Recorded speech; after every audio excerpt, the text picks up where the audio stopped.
Ja, grüß euch benannt und einen sakrisch guten.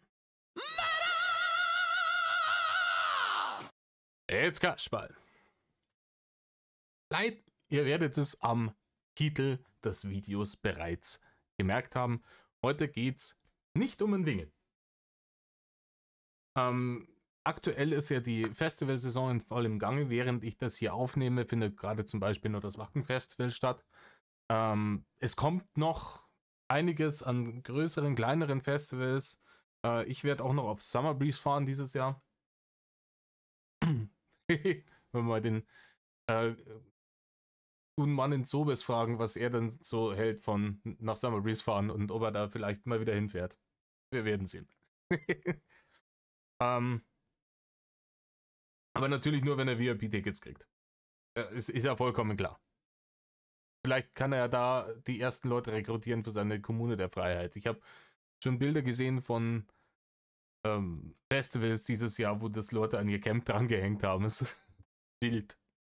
Aber egal, es soll jetzt um ihn heute nicht gehen, sondern ich bin ein alter Hase, was Festivals angeht. Ich fahre seit fast 20 Jahren auf diverse Festivals, eigentlich immer nur Metal-Leute, Festivals. Und in dem Zeitrahmen ist mir halt so einiges aufgefallen. Also die ersten Festivals, wo ich war, da gab es zum Beispiel noch keine Smartphones. Ja, aber zu dem Thema kommen wir dann noch. Ich habe mal ein paar kleine Notizen gemacht. Aber erst einmal, ne? Landesrechtlich, hockt euch her, Sammermehrer, reißt euch Häube auf und herz dem alten Mo zu, wie er vom Krieg erzählt. So. Das soll so ein bisschen so mein kleines Festival-ABC-Video werden. Sprich, also, wenn ihr selber noch nicht sehr Festival erfahren seid, vielleicht den einen oder anderen Tipp mitnehmen. Wenn ihr schon Festival erfahren seid, hört es euch auch an. Vielleicht laber ich auch massiv Stuss und ihr könnt es mir dann in den Kommentaren erklären, warum ich Stuss laber. Haben wir ein bisschen den guten alten Tristram Soundtrack im Hintergrund, damit es nicht so fad ist. Disclaimer: Viele Dinge, die ich heute in diesem Video sagen werde, sind nur meine Meinung. Andere Meinungen sind natürlich genauso legitim. Ja, ein paar kontroverse Punkte auch ansprechen, aber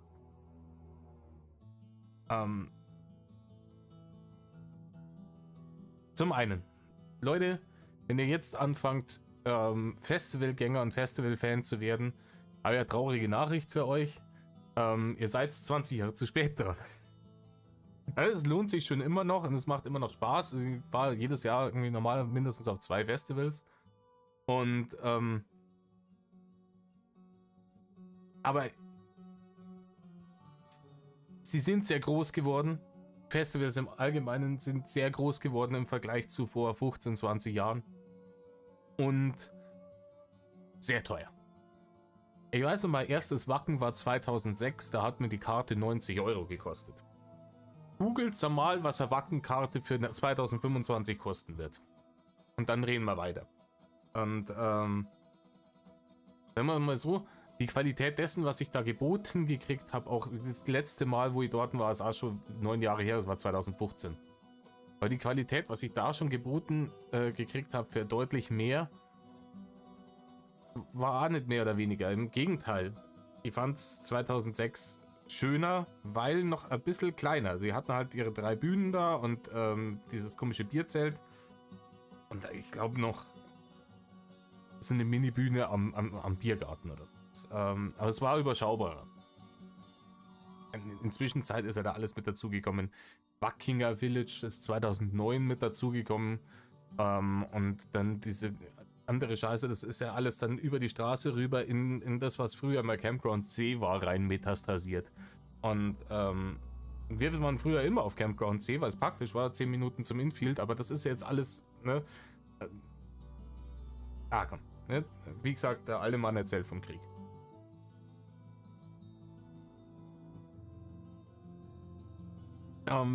Ja. Früher war alles besser. Mi. Nö. Es tut mir leid. Ich bin so ein typischer alter Mann. Ich kann mir dann immer, ja, mal früher, was nicht alles war. Aber Leute, es rentiert sich immer noch. Sucht euch schöne Festivals aus. Ich kann es euch zum Beispiel das Rockharz Festival sehr empfehlen. Nicht gesponsert. Leider nicht. Da fahre ich sehr gerne hin, jedes Jahr, weil es noch relativ klein ist. Da kommen so 30.000 Leute. Und wir haben 2 Bühnen, da überschneidet sich nichts. Bisher, ne? Irgendwann werden die auch um die Ecke kommen und sagen, ja, jetzt bauen wir doch eine 3. Bühne auf und dann kommen 50.000 Leute und dann fahre ich da auch nicht mehr hin und suche mir das nächstbeste.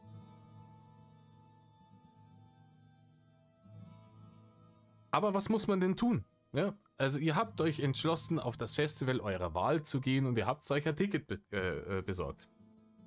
Ja, das Ticket hängt bei euch jetzt schon geraume Zeit am Kühlschrank oder wo es auch immer aufbewahrt. Und der Zeitpunkt des Festivals rückt näher und näher. Es gibt gewisse Dinge, um die muss man sich zeitiger kümmern. Entschuldigung, zwischendurch mute ich mich mal kurz, weil ich habe noch ein bisschen Restrotzerei von der Corona. Im Übrigen sehr, sehr, sehr vielen Dank für die vielen Genesungs- und Wünsche bezüglich meiner erneuten Verseuchung. Es hat mich hart erwischt, mir hat es richtig hart erwischt, bin eine Woche lang komplett da niedergelegen, aber inzwischen geht's wieder, ich huste jetzt den Rest noch raus und dann ist Gucci. Genau, also ihr guckt auf euren Kühlschrank, seht das Festival-Ticket, in 4 Wochen findet das Festival statt. Im Idealfall habt ihr euch eine kleine Truppe gesucht, es macht mit mehr Leuten immer mehr Spaß, ganz ehrlich, so 6 bis 10 Leute am Camp finde ich super. Können auch 15 sein, je nachdem, wie man sie versteht. Muss halt jemand dabei sein, der das gut organisieren kann und auch will. Weil das ist ein undankbarer Job. Liebe Grüße an den Organisator unseres jährlichen Summer Breeze Besuches, der das gerne tut und dafür sorgt, dass ich das nicht mehr machen muss. Da geht sehr viel Liebe raus.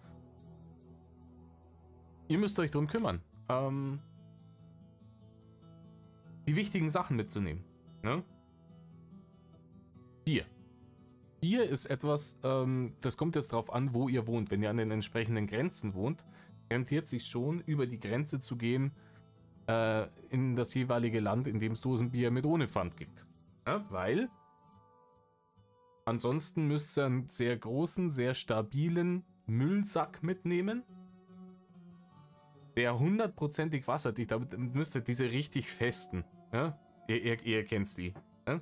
Diese blauen, richtig dicken, festen oder schwarzen Müllsäcke mitnehmen, um dann da drin das ganze Pfand zu sammeln und das dann wieder mit nach Hause zu nehmen und dann stellt ihr daheim irgendwo in der Rewe-Zwingel und schmeißt eine Dreiviertelstunde lang Pfanddosen in den Automaten.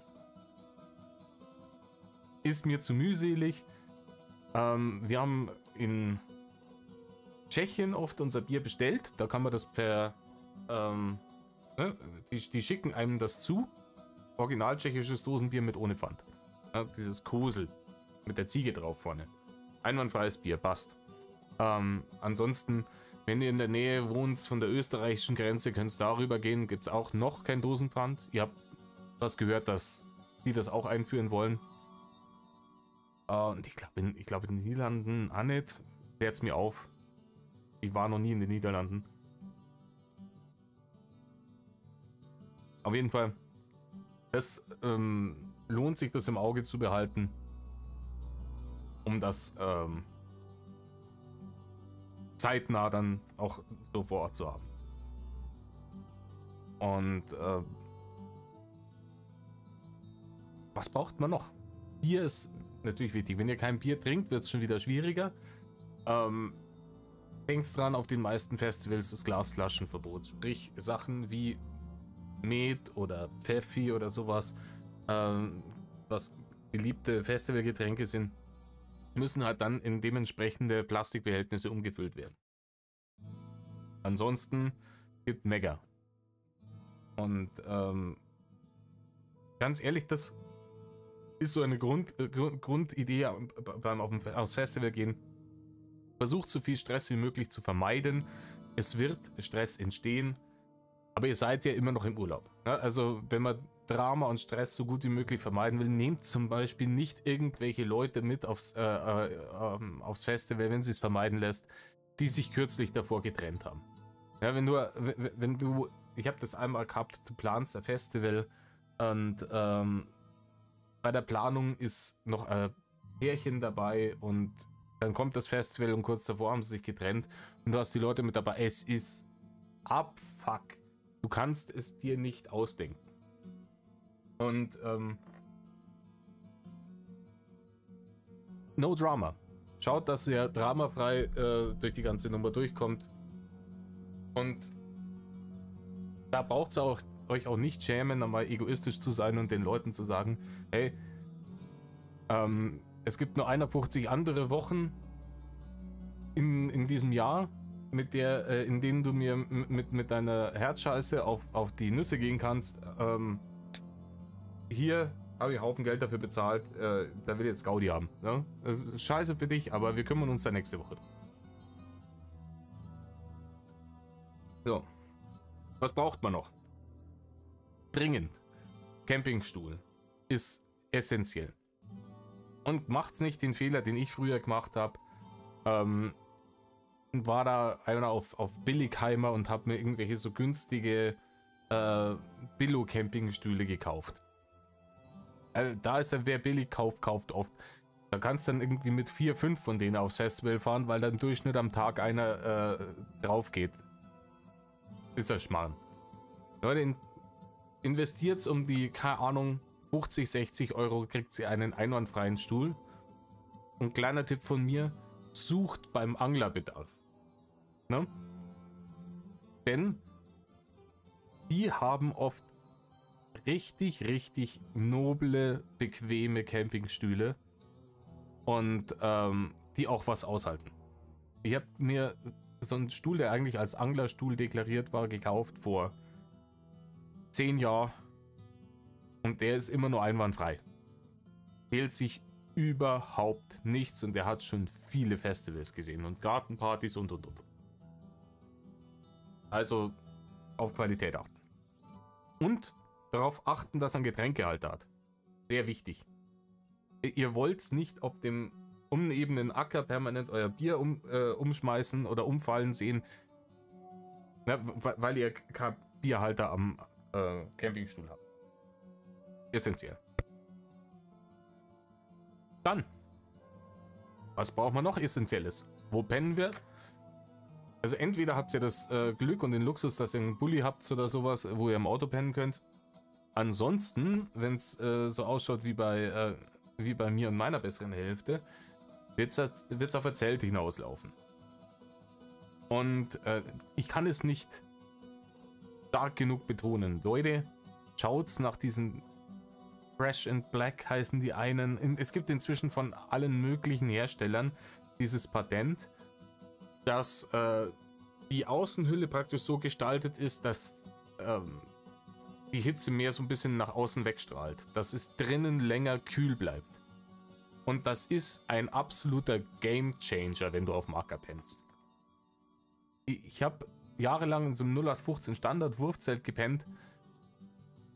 Die Sonne geht auf und 2 Minuten später hat es da drin 350 Grad und 2 Hobbits kommen rein und werfen einen Ring ins Gesicht. Diese Fresh and Black Zelte sind ein echter Gamechanger. Und achtet beim Aufstellen darauf, dass die Rückseite in Richtung Osten zeigt. Wenn es geht. Ja? Ihr werdet dadurch in der Früh eine halbe, dreiviertel, vielleicht eine Stunde länger im Zelt pennen können. Das ist oft dringend notwendig.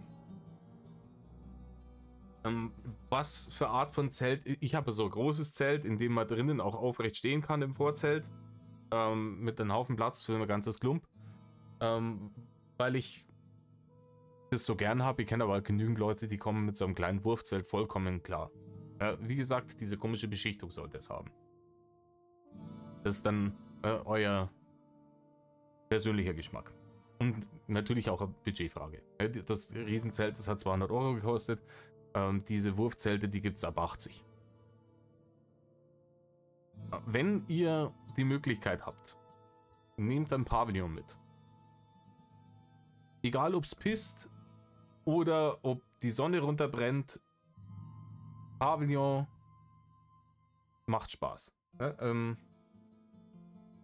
Und bewahrt euch vor Sachen wie Erkältung aufgrund von komplett durchnässt oder Sonnenstich aufgrund von zu viel Sonne abbekommen. Ganz ehrlich, ich möchte an keinem Camp mehr sein auf dem Festival, an dem nicht ein Pavillon steht, weil auch da rentiert sich's, ein bisschen Geld in die Hand zu nehmen. Klar, man kommt mit diesen 0815 Pavillons, ihr kennt die mit der weißen Plastikplane und diesen weißen Metallrohren zum Zusammenstecken. Wenn das Wetter jetzt nicht unbedingt krass windig ist, da kommst du damit über 1 oder 2 Festivals, aber die Dinger sind halt auch für sowas nicht gemacht. Ne? Nehmt auch da ein bisschen Geld in die Hand, einmal kaufen, einmal gescheit kaufen, dann längere Zeit der Ruhe haben. Ja, es gibt diverse Marken mit diesen Dingern, die du auseinanderziehst, aber die sind natürlich auch groß und klobig. Braucht ihr natürlich auch die entsprechenden Transportmittel. Auch sehr wichtig. Und klärt es ab, ja, wenn ihr mit mehreren Leuten fahrt, so, hey, wie schaut's aus? Hat jemand schon ein Pavillon? Wenn nicht, so, wer besorgt ein Pavillon, legt mal zusammen, in welches Auto packt man rein, etc. Da sind wir auch schon beim nächsten Thema. Leute, nehmt Kleidung für alle Eventualitäten mit.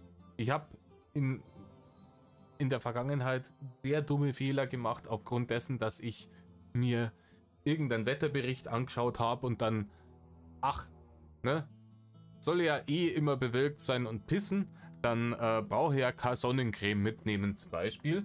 Und ja, und dann hat es halt einfach 4 Tage lang einfach keine einzige Wolke am Himmel und eine Hitze aus der Hölle und mir hat es sauber aufbrennt. Nicht schön.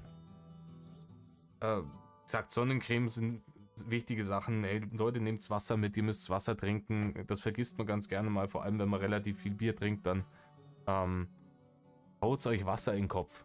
Jede Menge. Immer, wenn zwischendurch einmal die Möglichkeit besteht, Wasser in den Kopf hauen. Ihr habt mehr von dem Festival und weniger Kater als, ne, und keiner von euch landet wegen irgendeiner Scheiße im Sunny-Zelt. Denn das, ganz ehrlich, das sind die ärgerlichsten Situationen, wenn du irgendeinem Dreck im Sunny-Zelt umeinander schimmelst, während die Band, wegen der du das Ticket für das Festival eigentlich gekauft hast, gerade auf der Mainstage spielt. Also, da ist halt dann ne, die Stimmung neutral, würde ich mal sagen. Wie gesagt, Kleidung für jedes Wetter mitnehmen. Nehmt auch einen Sonnenhut mit, essentielles Ding. Und praktische Kleidung. Style over Substance ist hier nicht angesagt. Im Idealfall nehmt euch Cargos mit, an die Männer, Frauen auch, wenn sie drauf stehen, aber oft haben Frauen irgendwie nicht so den Bock auf Cargos, die haben aber meistens Taschen dann dabei. Aber Leute, nehmt euch Cargos mit, egal ob kurze oder lange Cargos. Die Seitentaschen sind Gold wert. Die sind Gold wert, da kannst du da drinnen verpacken, alles was du so brauchst für den Tag. In der Vorbereitungsphase vor dem Festival, so in der Woche vor dem Festival, wenn ihr daheim auf dem Klo sitzt und ihr habt so eine halb abgerollte Klopapierrolle, nehmt die von der Halterung und packt sie zu den Festivalsachen und tut sie immer in eine von diesen Seitentaschen in der Cargo-Shorts rein. Ja, halb abgerollt, weil sie ansonsten zu groß ist für die Tasche. Und so oft kommt es nicht vor und so viel braucht man auch nicht, aber es wird die Situation kommen, ihr müsst dringend aufs Klo, da drüben stehen die nächsten Dixies und in keinem von den Dixies ist mehr Klopapier drin. Dann könnt ihr in eure Tasche greifen und habt euer unterwegs Klopapier immer am Mann und der Tag ist gerettet. Es sind banale Dinge wie diese. Man kann sich natürlich auch so ein Backerl Feuchtklopapier mitnehmen, das ist dann so die Premium-Variante. Aber ich habe die Erfahrung gemacht, manchmal suppt dann da was raus und dann klingt deine ganze Hose nach feucht Klopapier. Ähm, ne, bei den Basics bleiben. Ansonsten schaut, dass ihr euch was zum Fressen mitnehmt. Günstige Sachen, die man mit dem Gaskocher aufkochen kann. Ja, so Tütennudeln. Ne? Solche Sachen. Und schaut, dass ihr viel am Camp esst. Klar, viele von diesen Fressständen sind wirklich Highlights auch auf dem Festival, aber sie sind halt jetzt vor allem seit nach Corona exorbitant teuer geworden. Gab diesen komischen Zyklopenspieß, den es irgendwie an jedem Festival gibt. Den habe ich 2019, hat der überall 6 Euro gekostet. Und du kommst dann 2022 wieder aufs Festival und das Ding kostet 9 Euro. Wie gesagt, gönnt euch da auch ein bisschen was, es ist ja Urlaub. Aber wenn man nur vorne im Infield frisst, und dann wird das eine sehr teure Geschichte. Und eigentlich soll ja auch so ein Festival ein bisschen auch der Urlaub für einen kleinen Geldbeutel sein. Ne? Dementsprechend, ihr werdet genug Geld ausgeben. Aber gerade in den letzten Jahren sind die Preise einfach dafür alles massiv explodiert.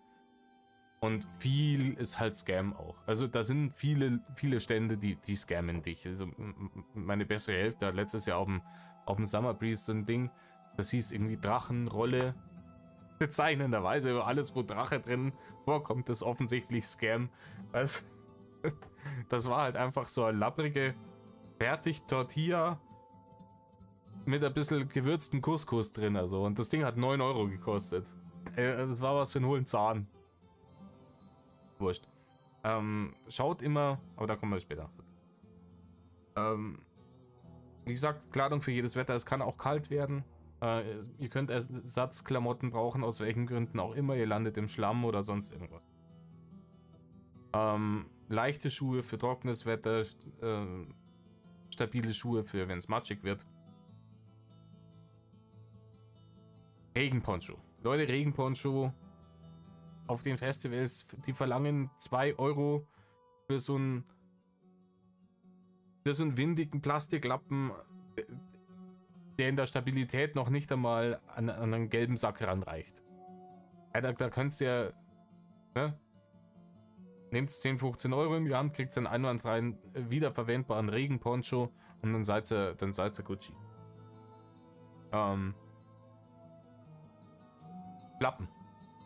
Schlappen, so Badeschlappen. Auf jeden Fall mitnehmen.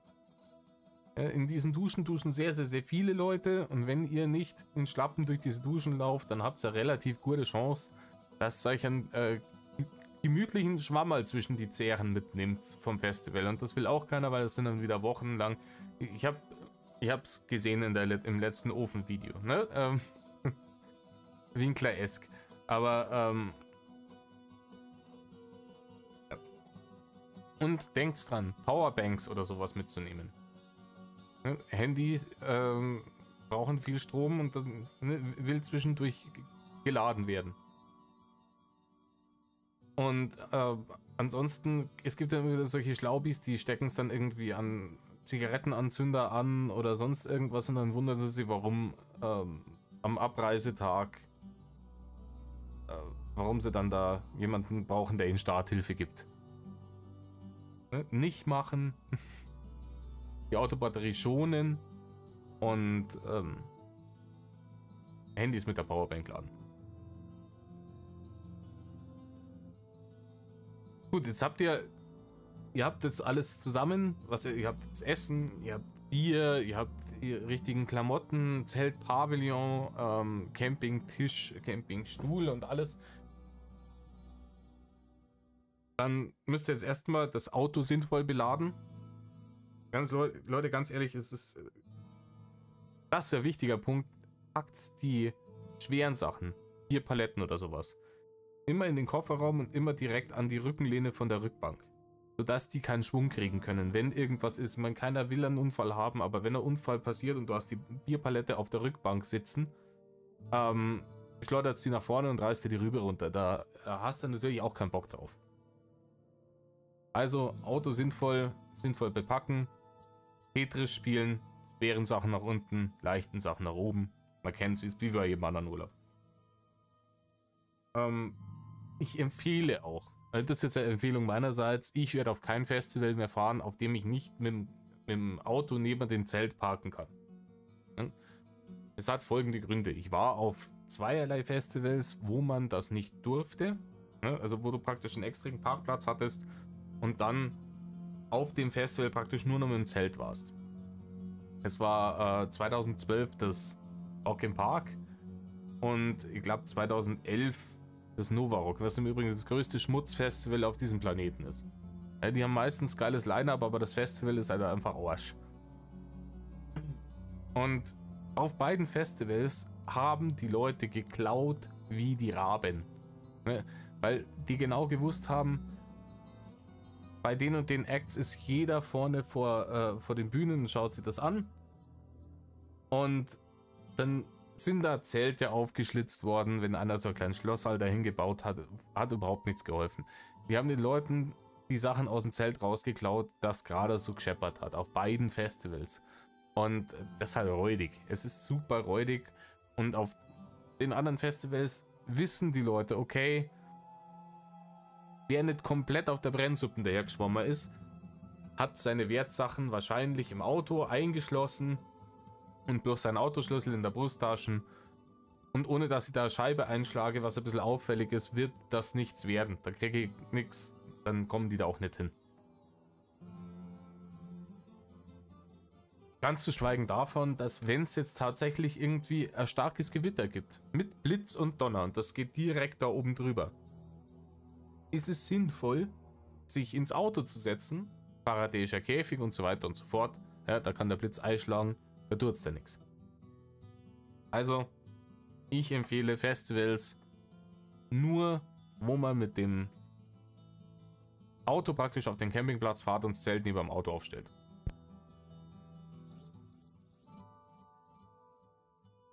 Leute, nehmt euch auch bei der Anreise, nehmt euch mehr Zeit mit.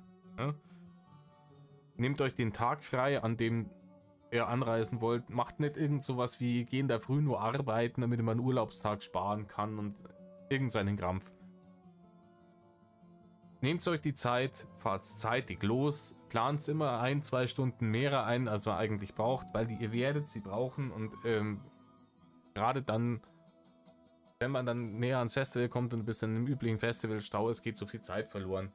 Und ihr wollt nicht dann abends irgendwie im Dunkeln dastehen mit der Stirnlampen und dann da umeinander fummeln, euer Zelt aufbauen im Zappentusteren. Und am nächsten Tag stellt ihr dann fest, oh scheiße, das Zelt auf einen Ameisenhaufen gestellt und jetzt krabbelt es in der Butze. Ne? Also auf sowas achten. Nehmt euch genügend Zeit mit. Schiebt eine ruhige Kugel, cruist gemütlich über die Autobahn. Dann kann da ja weniger passieren.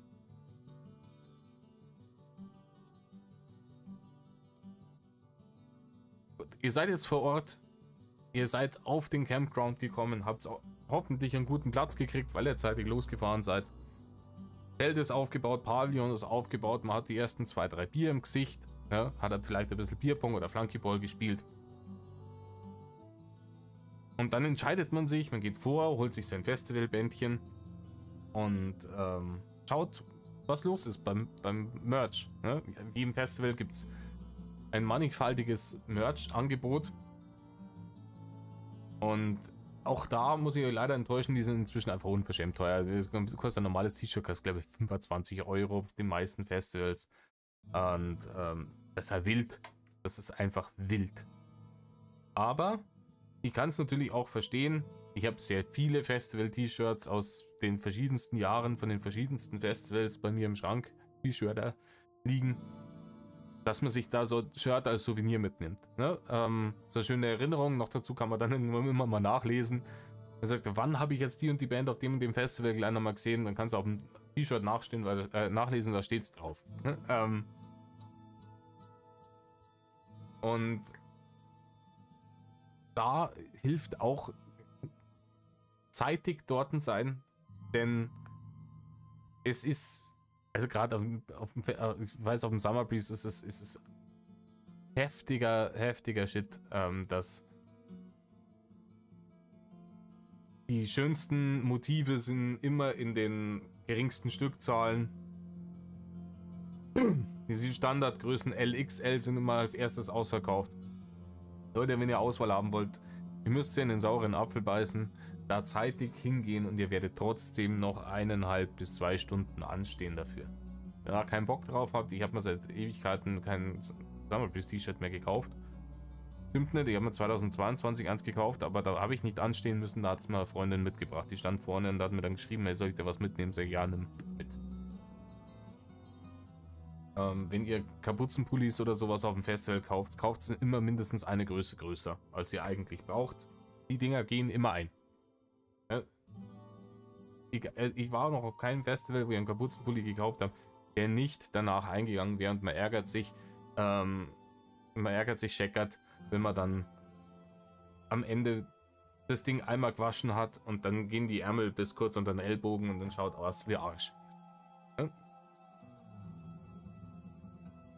Und schaut euch die Sachen, bevor ihr sie kauft, auch, also wenn ihr sie kauft und wenn ihr sie in die Hand kriegt, auch nochmal genau an. Ja, manchmal, wir hatten das dieses Jahr auf dem Rockharz, hat sich die Freundin von einem Kumpel von mir hat sich so einen Pullover gekauft und hat dann erst im Camp gemerkt, dass der Druck am Arsch war. Und dann hat es nochmal zurückgehen müssen und umtauschen, hin und her, ewiger Abfuck.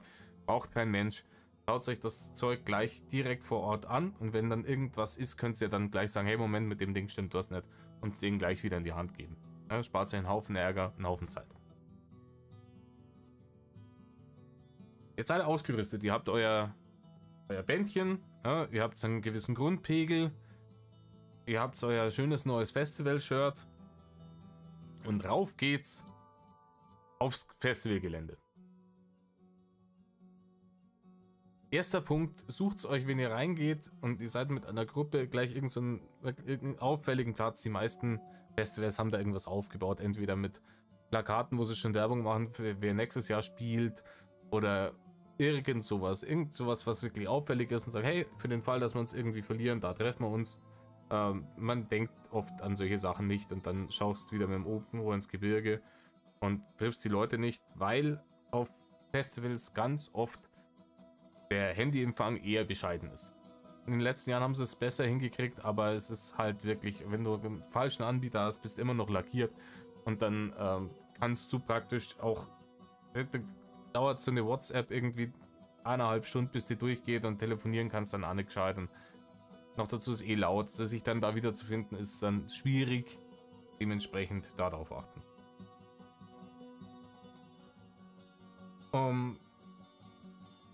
Achtet auch, ganz ehrlich, man muss immer aufpassen. Kommt jetzt darauf an, auf die Festivals, wo ich gehe, da wird jetzt, ich hätte nicht mitgekriegt, dass irgendjemand mal da beklaut wurde im Infield. Es gibt's aber auf, ich sag so Rock im Park oder sowas, muss man aufpassen. Ja, da sind auch da Leute, die beklauen dich. Und es sind natürlich Großveranstaltungen, bei denen sehr viel auch Alkohol getrunken wird. Dementsprechend sind immer Deppen unterwegs. Und es ist so traurig, aber es ist nun mal so, leider, ihr müsst für die Deppen mitdenken. Wenn da irgendein Typ mit 2,5 Promille und am hochroten Schwelles dahin stolpert mit seinem Bier in der Hand und nicht schaut, wo er hinläuft, weil er irgendwie irgendeiner Tussi imponieren will, die neben ihm läuft und der irgendeinen Schwachsinn daher faselt und nach links schaut und nach geradeaus lauft. Leid, da müsst ihr halt aufpassen, der rennt in euch rein, schüttet euch das Bier drüber und wird sich danach nur drüber beschweren. Ist so sicher wie Samen in der Kirche und das lässt sich vermeiden. Ansonsten, ja, ihr seid da vorne, ihr habt jetzt doch Hunger gekriegt oder ihr wollt euch ja mal was gönnen. Dadurch, dass in den letzten Jahren diese Fressstände so teuer geworden sind, muss man wirklich darauf achten, wo gebe ich mal Geld aus. Ja, weil, wenn du dann, keine Ahnung, 9 oder 10 Euro für so eine scheiß Drachenrolle ausgeben hast und die ist dann nix, ja, dann stehst du wieder da mit dem roten Schwanz in der Hand. Es macht Sinn, hinzugehen, zu schauen, die Leute, die von dem Stand wegkommen, was haben die in der Hand. Ja? Und dann schauen, was kostet es, und dann weiß, okay, ist es mir das wert, ist es mir das nicht wert.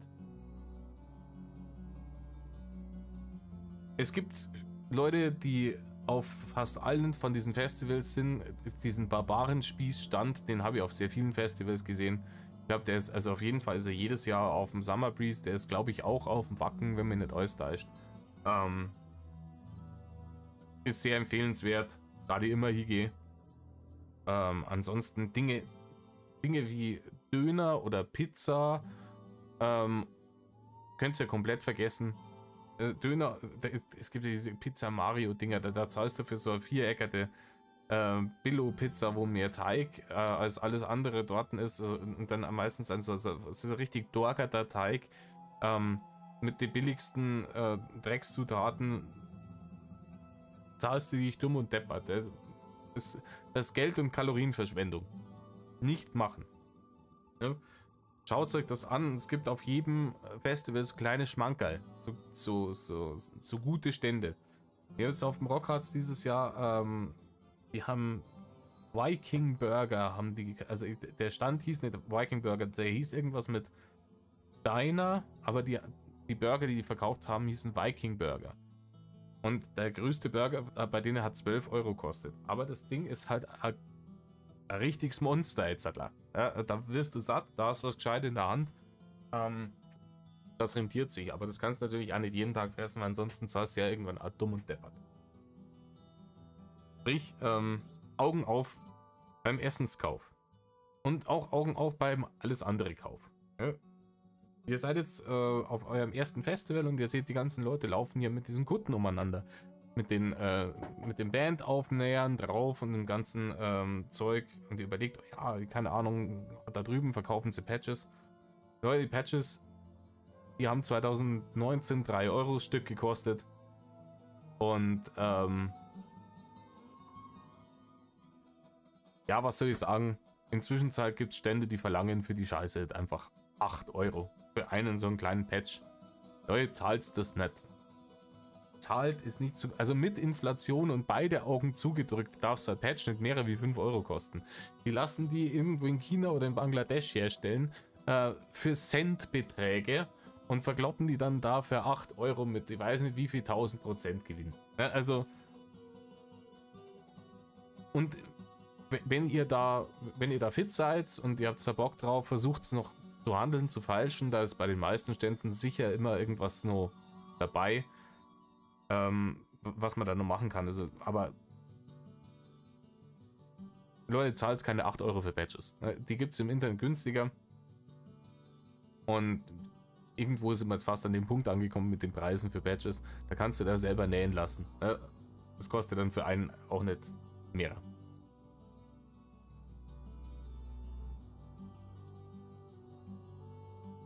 Gut, ihr seid jetzt ausgerüstet, ihr habt ein Bier in der Hand, ihr habt was gegessen, ihr habt eure Kutte und Patches gekauft und bald spielt die erste Band, die ihr sehen wollt. Wo stellt ihr euch hin? Meine Empfehlung ist, stellt euch vor den Soundturm hin. Es gibt ja dann immer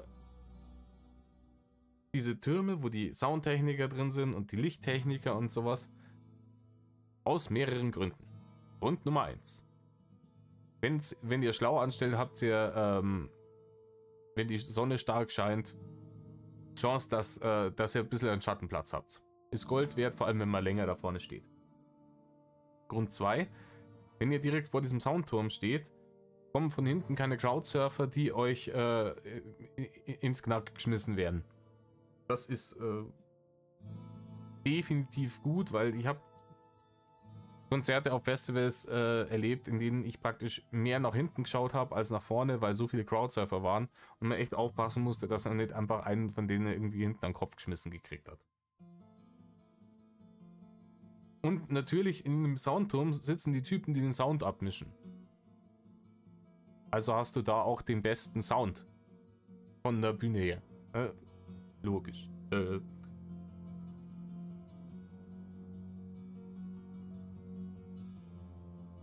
Gut, was habe ich hier noch aufgeschrieben? Ja, Leute. Leute, lasst eure Handys in der Tasche. Es gibt nichts, was mich mehr aufregt. Also, da kann ich wirklich, ich könnte Hasslatte schieben, weil ich es auch nicht nachvollziehen kann. Die Leute, die da stehen und mit ihrem Handy das Konzert abfilmen. Leute, da haben sich ein Haufen Menschen sehr viel Mühe gegeben, da eine riesen Bühne hinzustellen. Ja? Da ein Bühnenbild drauf zu verpacken und diese Bands performen da live. Das ist eine große Bühne. Schaut es euch an, so wie es ist. Ihr habt einen Haufen Geld für dieses Festival-Ticket bezahlt, um das Festival-Feeling zu haben. Und dann entscheidet ihr euch, das Konzert auf eurem 6 Zoll Handy-Bildschirm zu schauen. Ja, herzlichen Glückwunsch, ihr seid dann Idioten. Ne? Und nicht nur, also es könnte einem ja auch wurscht sein, wenn ihr nur euch praktisch die Konzert-Experience versauen würdet, aber die Leute, die hinter euch stehen, sehen auch nichts anderes mehr als euer scheiß Handy. Leute, lasst das scheiß Handy in eurer Hosentasche. Oder in der Jackentasche oder wo auch immer. Aber in Satans glorreichem Namen. Leute, filmt nicht Konzerte auf dem Festival mit. Das ist das Dümmste, was man tun kann. Entschuldigung für den kleinen Rant, aber ich habe die Leute so gefressen. Ich habe die so gefressen. Wie guten alten Zeiten, in denen es noch keine Smartphones gab, wo noch keiner auf die Idee gekommen wäre, ein Konzert mitzufilmen. Wurscht, gesagt, der alte Mann erzählt wieder vom Krieg. Gut, ihr habt jetzt euren Konzerttag erfolgreich hinter euch. Ja? Ihr habt kluge Entscheidungen getroffen, wenn es darum geht, wo ihr was zum Essen geholt habt. Ihr habt euch klug positioniert. Ihr hattet einen Hut dabei, ihr habt zwischendurch Wasser getrunken. Euch geht's gut, aber ihr habt gut einen im Tee. Hm? Jetzt geht's zurück zum Zelt. Das ist natürlich schlau, wenn man sich vorher so ein paar Eckpunkte gemerkt hat. Ne? Also, wir campen neben den Leuten, die die Wacken-Flagge haben oder sowas. Ne? Oder die und die Iron Maiden-Flagge oder viele Leute stellen Flaggen auf, da kann man sich gut dran orientieren. Und Leute, das ist auch das, ich glaube, die Leute, die das machen, worauf ich jetzt anspreche, sind dieselben Trottel, die auch diese Geschichte machen mit dem Handy da filmen. Und zwar, lauft nicht besoffen im Dunkeln zwischen den Zelten durch. Lauft klug, sodass ihr von dem Weg direkt zu eurem Camp könnt. Es gibt nichts Nervigeres, außer die Handytrottel, als wenn du in deinem Zelt flackst und du willst gemütlich pennen und irgend so ein Hiopai mit 2,5 Promille im Helm meint, ja, da kann ich schon nur durch zwischen den Zelte und stolpert über jede einzelne von diesen Abspannschnüren. Reißt im Idealfall nur eine raus, dann ist dein Zelt undicht und bis du rausgegangen bist, damit du ihm eine Ei schenken kannst, ist er längst über alle Berge gestolpert. Leute, die Wege sind so angelegt, es muss niemand zwischen die Zelte durchlaufen. Es sei denn, ihr habt euer eigenes Zelt zu dumm an den Weg hingestellt, aber ihr macht das einfach nicht. Ne? Macht das.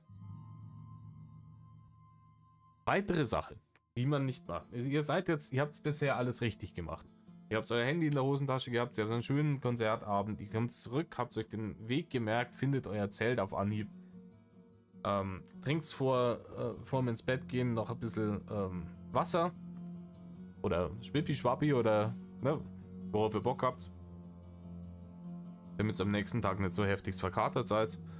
Und legt euch gemütlich in euer Bett. Ihr habt, wenn ihr schlau seid, Ohrstöpsel mit dabei, weil es ist natürlich auch, ja, das Festival ist ein gewisser Geräuschpegel, ist nicht zu vermeiden und es schläft sich angenehmer einfach mit Ohrstöpseln.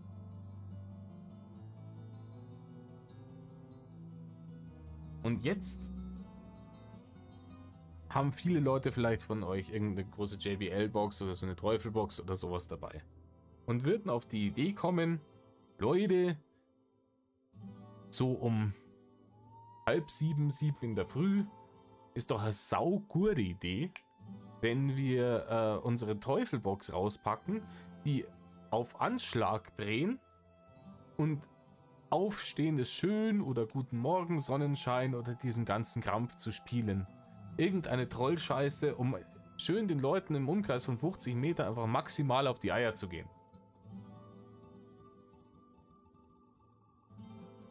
Dann, wer sowas macht, gehört auch zu der Handy-Abfilmen und zwischen den Zelten durchstolper-Fraktion.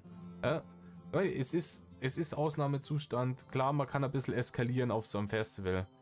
Aber man muss sich halt auch nicht wie die Axt im Walde verhalten. Und man muss auch nicht das hinterletzte Arschloch raushängen lassen.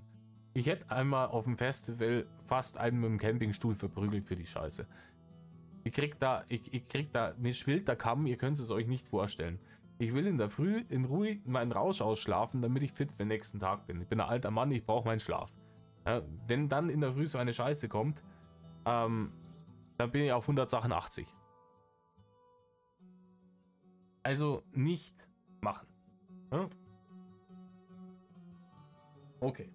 Ihr habt gemütlich auspennen können, weil ihr euer Zelt richtig aufgebaut habt und ihr habt ein Fresh and Black Zelt gekauft. Und ihr hattet Gott sei Dank in der näheren Umgebung keinen von diesen Abschaummenschen. Morgens Kaffee, manche Leute fangen mit einem Radler an oder mit einem Pfeffi. Ruhig angehen. Und ja, den Tag planen. Running Order raus, welche Bands schauen wir uns an, wer hat Bock auf was, wann gehen wir, was machen wir. Abendcamp futtern, dann habt ihr vorne nicht so viel Hunger, spart euch einen Haufen Geld. Und so kommt ihr gemütlich, Wetterbericht beachten, ne, muss ich meinen Regenponcho mit ins Infield nehmen, weil es gibt nichts Ärgerlicheres, als dann stehst du im Infield und fängst zu pissen an. Du kannst dich nirgendwo unterstellen, musst dann nochmal zurück zum Camp, Regenponcho holen, wieder hin. Ist er Schmarrn, Wetterbericht beachten. Und so bringt ihr euer Festival rum und habt die schönste Zeit eures Lebens. Bis auf irgendwelche Trottel, die also ganz ehrlich, ich habe es in den letzten Jahren, ich werde mich da jetzt bei einigen Leuten unbeliebt machen. Ihr habt das in den letzten Jahren immer wieder erlebt. Das ist jetzt ein bisschen der Zusatzpunkt. Ja? Meine Meinung. Ja, meine Meinung steht zur Diskussion offen. Ich bin der Meinung, gerade solche Metal-Festivals sind in erster Linie Erwachsenenveranstaltungen. Leute, wenn ihr Kinder habt, dann lasst ihr die daheim bei den Großeltern oder bei der Tante oder beim Onkel oder ihr bleibt mit denen zu Hause. Ich krieg Plack, wenn ich Leute sehe, die ihre kleinen Kinder mit aufs Festival nehmen. Ja klar, die haben dann Mickey Maus Ohren auf und so weiter und so fort. Aber es ist immer noch eine Erwachsenenveranstaltung. Ich nehme ja mein Kind auch nicht mit in die Kneipe. Im Idealfall, wenn ich nicht ein kompletter Rabenvater bin. Dann, ja? So ein Festival ist ein Ort, auf dem wird überdurchschnittlich viel Alkohol konsumiert. Andere Rauschmittel werden konsumiert. Ein paar Leute drehen ein bisschen ab. Es gibt keinen menschlichen Körperteil, den ich nicht schon auf dem Festival gesehen habe. In rauen Mengen. Und das ist meiner Meinung nach Mickey Maus Ohren hin oder her keine Umgebung für kleine Kinder. Leute, wenn ihr Teenager-Kinder habt, 14, 15 aufwärts, sowas, je nachdem wie reif sie sind, unter Aufsicht, könnt ihr es mitnehmen, ne? Aber wer seine 5, 6, 7 Jahre alten Kinder dann da irgendwie auf den Schultern umeinander trägt, der ist halt todeslos sein Urgroßvater. Also, ich kann es nicht verstehen. Und ich kenne Leute, die haben dann auch irgendwann gesagt, hey, wir wollen jetzt Kinder kriegen. Und die sind halt ab da dann nicht mehr auf Festivals gefahren. Ja, weil sie gesagt haben, nee, wir bleiben jetzt daheim, wir haben uns jetzt dafür entschieden, fürs Kind. Und wenn ihr euer Kind dabei habt, um Gottes Willen erwartet nicht, dass die Leute Rücksicht auf euer Kind nehmen. Es ist eine Erwachsenenveranstaltung. Und Kinder haben da nichts verloren. Wie gesagt, ich nehme das Kind auch nicht mit in die Kneipe. Ja? Und der schwer nasse Bierdimpfel, der da jeden Abend drinnen hockt und seine 10 halbe trinkt, ja? Hockt auch da drinnen und grölt ein bisschen umeinander. Und dann gehe ich hin und sage, ey, reiß dir mal zusammen und sauf nicht so viel, ich hab mein Kind dabei. Würde ja auch keiner auf die Idee kommen. Ne? Selbiges hier. Ich weiß, wenn die Leute wirklich eine große Leidenschaft für Festivals haben, die wollen das an ihren Nachwuchs weitergeben. Aber dann müsst halt da die ersten 14, 15 Jahre, im Idealfall 16 Jahre, bis sie selber Bier trinken können. Und so eine gewisse Reife erreicht haben. Abwarten. Ja, das kann man dann nicht vom Knie, übers Knie brechen. Wie gesagt, lasst eure Kinder daheim. Ja, fahrt mit denen ins Disneyland oder sonst irgendwo hin. Da haben sie mehr davon. Ja, weil im Endeffekt laufen dann da Leute rum, hocken sich ihre 5-jährigen Sprösslinge auf die Schultern und schauen sie mit denen irgendeine Band an, die in die 70er Jahre gegründet wurde. Ja, da haben die ja nichts davon. Die denken sich auch, Leute, was machen die alten Säcke da offen? Ne? Wie gesagt, ein bisschen kontroverser Punkt. Aber ich bin ein großer Gegner davon, Kinder aufs Festival. Und dann sind wir aber auch schon am Ende des Festivals angekommen. Und Leute, ich kann das nicht stark genug betonen. Viele Leute machen den Fehler, dass sie den Abreisetag nicht im Auge behalten. Klar möchte man sich während dem Festival nicht die Gedanken drüber machen, oh, dann ist es vorbei und am Sonntag in der Früh müssen wir wieder heimfahren und so weiter und so fort. Aber es ist nun mal so. Und Leute, gerade die dann fahren müssen, und wenn es längere Strecken sind, schon zweimal, da ist halt dann am Samstag nicht mehr Eskalation angesagt. So, also die Eskalationstage müsst ihr vorher hinter euch gebracht haben. Ich kenne einige Leute, denen so einen Lappen zwickt haben, weil sie sich gedacht haben, Wacken am Samstag nochmal Vollgas, und sind am Sonntag in der Früh ins Auto gestiegen und vom Gelände gefahren. Und bei der Ausfahrt vom Gelände sind die Bullen gestanden und haben gesagt, ja, kommen Sie mal her, lassen wir mal boosten. Oh, ne? Sie fahren heute nirgendwo mehr hin. Und die nächsten Monate auch nicht. Da ist der Lappen nämlich weg. Leute, seid vernünftig. Es ist auch, gerade wenn man längere Strecken Autobahn fährt, das ist immer Abfuck irgendwie auch. Ich merke es jetzt auch, je älter man wird, desto schlimmer wird es auch. Ihr habt 4, 5 Tage Festival in den Knochen. Die Heimfahrt wird auch so schon anstrengend sein. Ihr seid müde, wollt eigentlich nur noch heim. Macht's genügend Pausen, wenn ihr müde werdet, kurz rausfahren, eine Viertelstunde die Augen zu machen. Aber bitte Leute, übertreibt es nicht am Samstag, wenn ihr der Fahrer seid, der am Sonntag wieder nach Hause fahren muss. Da kommt nichts Gutes dabei raus. Ja? Im besten Fall zwicken sie euch in Lappen, ja? Im schlimmsten Fall scheppert's. Und wenn ihr jetzt zu Hause angekommen seid, Leute, wichtig, Zelt an einem warmen Tag nochmal irgendwo ausbreiten, damit es ausdampfen kann, ansonsten fängt das zum Gammeln an. Immer dann staubtrocken das Zelt einpacken. Die ganzen Sachen wegräumen, bevor irgendwas anderes passiert. Es ist mühselig, aber notwendig. Das Zeug, wenn rumflackt, es räudet euch einfach die Bude zu. Ne? Heimkommen, Wäsche in die Waschmaschine, das andere alles schön aufräumen.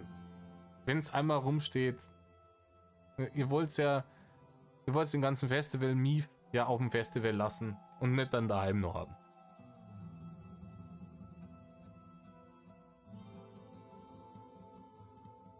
Und dann wären wir jetzt am Ende schon angekommen.